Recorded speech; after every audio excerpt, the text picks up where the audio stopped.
First match একদম জেতার থেকে বেরিয়ে গেছে হাত ফসকে, আর সেই জায়গায় সেকেন্ড ম্যাচেও আমরা খুব টেনশন ছিলাম সবাই। তো সেই জায়গা থেকে আপনারা জিতেছেন, এখন কি মানে এই জয়টা নিয়ে বলবেন আপনার এক্সপেরিয়েন্সটা কেমন হলো?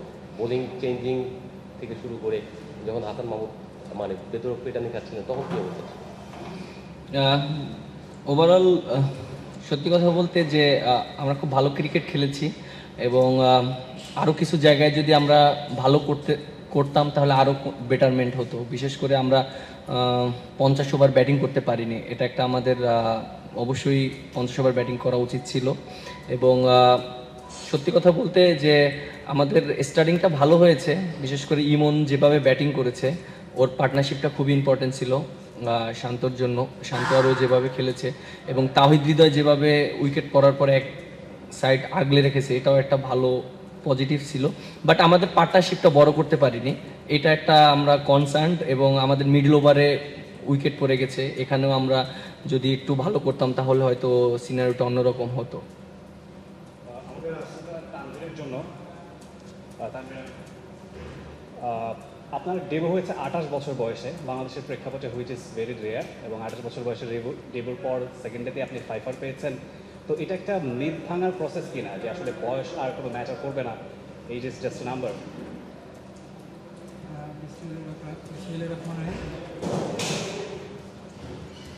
না, এটা কোনো আমি মনে করি না যে বয়সের সাথে খেলার একটা বিষয়। কারণ আমি যদি পারফর্ম করি অবশ্যই মাঠে খেলবো, এই চিন্তা ভাবনা আমার কাছে সবসময় ছিল। কারণ আমি কখনো এজ লেভেল খেলি নাই, আমি ঢাকা লিগ থেকেই মানে খেলা শুরু করছিলাম।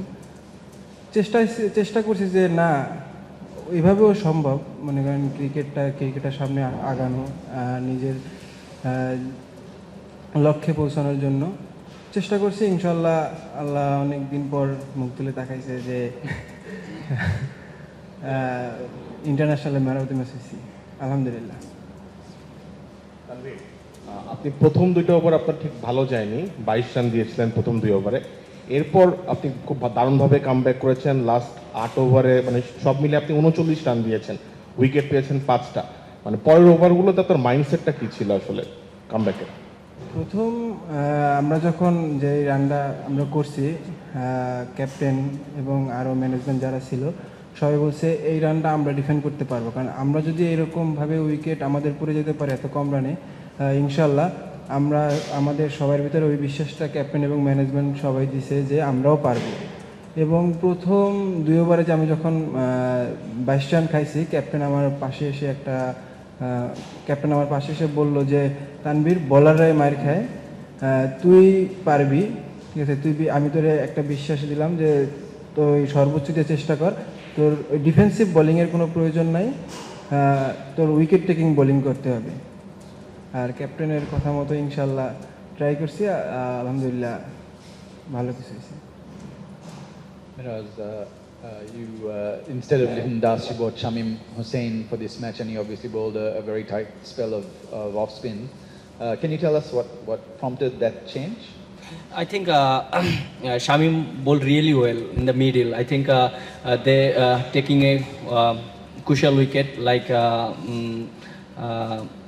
the captain going out the middle over. So I just said one thing, Shamim, in this wicket it's been not easy to bat on, and if you bowl in the right area, definitely bat not getting a score. So yes, my mindset was there, and I just think about I need to wicket this sort of wickets, otherwise we cannot win. And yes, we just try to good area all the time balls, and Shamim bowled really well in that particular area.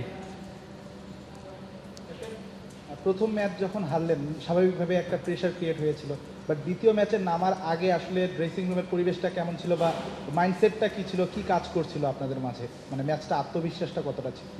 দেখেন, obviously first ম্যাচটা আমরা যেভাবে হেরেছি এটা আসলে আমরা কেউই মেনে নিতে পারিনি। বিশেষ করে খেলাটা আমাদের দিকেই ছিল, আপনারা দেখেছেন একটা ওভারে মোমেন্টাম চেঞ্জ হয়ে গিয়েছে, বাট তারপরও আমাদের বিশ্বাসটা ছিল যে আমাদের টিমের ভিতরে যে আমরা খুব ভালো ক্রিকেট খেলেছি, আমরা কামব্যাক করতে পারি। এবং দেখেন যে আমাদের টিমের ভিতরে ওই বুস্ট আপটা ছিল, সেজন্য কিন্তু আজকেও কিন্তু দেখেন আমরা অনেক রকম ব্যাটিং ক্লাবস করেছি, তারপরে কিন্তু আমরা ঘুরে দাঁড়িয়েছি। বিশেষ করে আমি অবশ্যই একটা ক্রেডিট দিতে চাই তানজিম সাকিবকে। ও যেভাবে ব্যাটিং করেছে লাস্টের দিকে, কারণ ওর রানটা খুবই ইম্পর্টেন্ট ছিল, এবং ও যেভাবে হাসারাঙ্গাকে অ্যাটাক করেছে, আমার কাছে মনে হয় ওর 33 রানটা টিমের জন্য জয়ের অনেক ইম্পর্টেন্ট ছিল। কারণ এই উইকেটে লাস্ট উইকেটে 220 রান যদি হতো আর 250 রান, দুই রকম সিনারিও। সো অবভিয়াসলি ওকে ক্রেডিট দিতে চাই। এবং ওভারঅল আমাদের টিমের ভিতরে সবার কনফিডেন্ট ছিল এবং সবাই সবাইকে বুস্ট আপ করেছে, এই জিনিসটা খুব ভালো লেগেছে। এবং সবার ভিতরে ওই আত্মবিশ্বাসটা ছিল যে আমরা ঘুরে দাঁড়াতে পারি, এর জন্যই আমরা পেরেছি। তানভীর, আপনাকে অভিনন্দন শুরুতে আপনার 5 উইকেটের জন্য। তবে আপনার কাছে একটা প্রশ্ন হচ্ছে, আপনার বোলিং অ্যাকশন নিয়ে মাঝখান দিয়ে কথা হচ্ছিল, আপনি ওইটা নিয়ে আসলে কিভাবে কাজ করলেন বা এখন মানে কি ধরনের কাজ করতেছেন? পাকিস্তান সিরিজ যখন চলতেছিল T20, ওই সময় আমি একটু বোলিং অ্যাকশন চেঞ্জ করছিলাম। এই দিক থেকে সবাই একটু মনে করেন নেগেটিভভাবেই কথা বলছে, কারণ আমি 13 সাল থেকে একই অ্যাকশনে বোলিং করতেছিলাম। তারপরে আমি অ্যাকশনটা চেঞ্জ করছি, সবাই এটা ভালোভাবে দেখেনি। আমি দ্বিধাদ্বন্দ্বে ভুগতেছিলাম যে আমি কি করব। তাহিদ হৃদয়ের সাথে অনেকের সাথে কথা বলছি, তাহিদ হৃদয়ের সাথে আমি একটু আলাদাভাবে কথা বলছিলাম। তাহিদ হৃদয় বললো, দেখ তানভীর, যদি আগের যে অ্যাকশন ওইটাই তুমি ফিরে আসো, ওইটা থেকেই তুমি কামব্যাক করতে পারো। ওই অ্যাকশনের ওই বোলিং থেকে তুমি ওই তানভীর হয়েছো, ওই বোলিং থেকে তুমি ওই বোলিংটাই করো, ওই বোলিংটা করলে তোমার ইনশাল্লাহ সাকসেস হবে। আমি ওর কথার একটা ভিত্তিতে আমি আবার আগের অ্যাকশনে ফিরে এসেছি।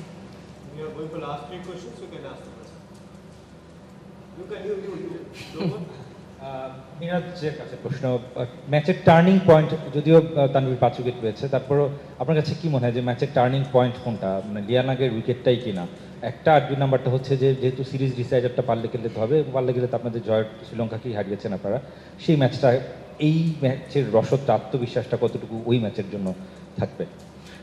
আমার কাছে মনে হয় যে টার্নিং পয়েন্ট বলতে প্রত্যেকটা মোমেন্টামই আমাদের জন্য টার্নিং পয়েন্ট ছিল। আপনি দেখেন যে আমাদের অ্যাট দ্য সেম টাইম উইকেটগুলোও দরকার ছিল। তানভীর যেভাবে বোলিং করেছে, ও কুশলের উইকেটটা যেভাবে নিয়েছে, কারণ আপনি দেখেন 9 ওভারে প্রায় 70+ রান ছিল। সো এরপরও কিন্তু সবাই মনে করেন বিশ্বাস করেছে যে না, আমরা ম্যাচটা জিততে পারি। তানভীর ওকে যখন আউট করে দিয়েছে, এবং মিডল ওভারে যখন শামীম পাটোয়ারি ভালো বোলিং করেছে, এবং আমার কাছে মনে হয় যে মিডল ওভারে যে বোলিংগুলো হয়েছে, ও তানভীর, শামীম পাটোয়ারির যে 9টা ওভার, এই 9টা ওভার আমাদের টিমের জন্য অনেক অ্যাডভান্টেজ ছিল। এবং আমি মনে করি যে শামীম পাটোয়ারি অনেক দিন পর টিমে এসেছে, এবং ও যেভাবে ব্যাটিং করেছে এবং যেভাবে বোলিং করেছে, এটা আমার কাছে মনে হয় আনবিলিভেবল। এবং তানজিম সাকিবের আমি ব্যাটিংটাও বলতে চাই। আর উপর থেকে ইমন যেভাবে ব্যাটিং করেছে, সত্যি কথা বলতে এই জিনিসগুলো যদি আমরা আরও বেটার করতে পারি তাহলে আরও বেটার হবে। সো আমার কাছে মনে হয় এই 3টা পয়েন্ট খুবই টার্নিং পয়েন্ট ছিল আমাদের জন্য।